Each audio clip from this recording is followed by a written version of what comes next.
We are getting a look at new clues about the deliberate crash of Germanwings Flight 9525. German investigators say they have evidence that Andreas Lubitz hid an illness from the airline. The co-pilot had a history of depression. A doctor actually gave Lubitz a sick note excusing him from work the day he crashed a plane, killing 150 people. Meanwhile, authorities continue to scour the wreckage in the French Alps. Elizabeth Palmer reports from Saint-Les-Alpes, France, where the recovery work is still in the early stages. The search team is once again on the mountainside, some in climbing gear because the slope is so steep. The red flags mark human remains. But the team is collecting everything, including minute pieces of the plane, crucial evidence not only for the airline's accident investigation, but for the criminal inquiry, which at the moment is still being treated as manslaughter. The second black box, which would have recorded all flight commands from the cockpit, still hasn't been found. The families of many victims gathered for a small ceremony in the village of Le Vernet near the crash site. The flags of each of their home countries on display. A government spokesman described the gathering as a powerful moment when relatives truly understood that their beloved family members were really dead. Among the victims were 3 Americans, a mother and daughter, Yvonne and Emily Selke from Virginia, who were on vacation together, and Robert Oliver, a U.S. citizen and a father who was living and working in Spain.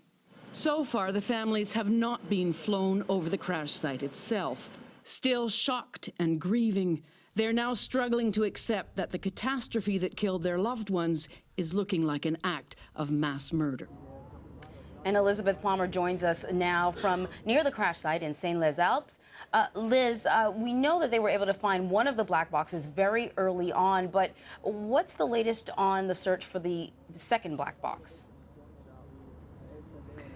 Well, it's a big priority for the search teams. They're concentrating on 2 things. The first is getting DNA samples or body parts so they can complete the work of identification. They've got 10 specialists up there working on that specifically. And then they've got 5 other detectives directing the legal search. And a big focus of that is this second black box.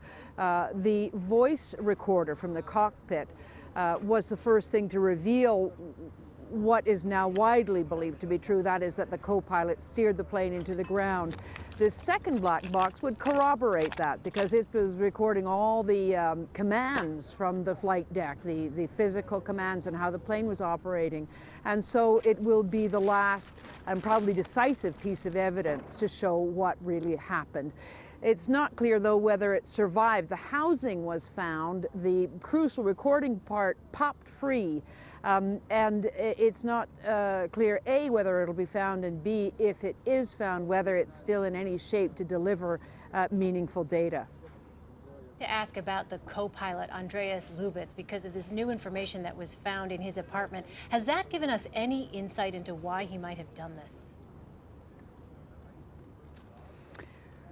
Well, the evidence is coming together slowly. The German prosecutor is circumspect, so far saying he was being treated for an unspecified illness, that they did find notes from a doctor, including very recent ones up to the day of the crash, that said that he was unable to work. Friends have told some German media that he suffered from depression, and we know that he took some months off during his training a few years ago, allegedly for depression. So it seems, although nobody has said it out loud in an official capacity, that he did suffer from mental health problems. And that's the kind of detail that we hope will be coming in the next few hours as the prosecutors sift through what they found, both in his apartment in Düsseldorf and in his parents' house, where he spent some time as well. Liz, back to the crash site where you are. I know that some of the family members of the victims have been seen at the crash site. What about the family members of the co-pilot? In these cases, in the case of air crashes generally, the families of the crew are kept away from the families of the victims.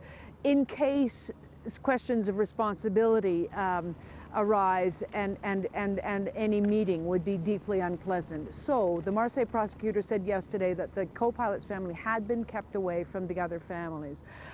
Just on that topic, we've just had news in Barcelona in Spain that the father of the young American man who was killed, Robert Oliver, his dad, Robert Oliver Calvo, has said obviously that he's grieving for his son, but he said, I'm thinking of the parents of that co-pilot. What terrible grief they must be having to cope with at the moment. A very generous sentiment, and I think one that has occurred to a lot of people who are wondering how much they may have noticed about their son's behavior in the days leading up to the crash, and the kinds of terrible questions they must be asking themselves.